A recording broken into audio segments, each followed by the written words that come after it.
Agar BYD kompaniyasidan eng arzon crossover, lekin narxidan sifati ancha baland bo'lgan modelni ko'rmoqchi bo'lsangiz, videoni o'tkazib yubormang.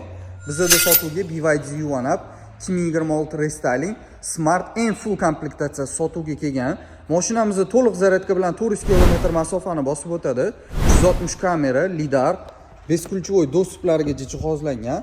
Saloni shunaqa приятный кожаный salonda, panorama tomlari bor. Abduf abagrev sideniyalari, skorost ichaklar rulloldi gitaraga o'tgan. Bu yoqda head-up displeylargacha jihozlab qo'yilgan. Orqa qatorlarda joy ancha keng, ko'rishingiz mumkin. Orqa ko'rinishlari, bagajlarini ham sig'imi ancha keng. BYD'ning bu modeli o'zini hadovoyi eng yumshoqligi bilan tanilgan. Kimga qiziq bo'ladigan bo'lsa, xuddi shunaqa mokriy va nardi grey ranglardan bor, bemalol nomerlarga aloqaga chiqib, naqd va nasiya savdoga xarid qilishingiz mumkin.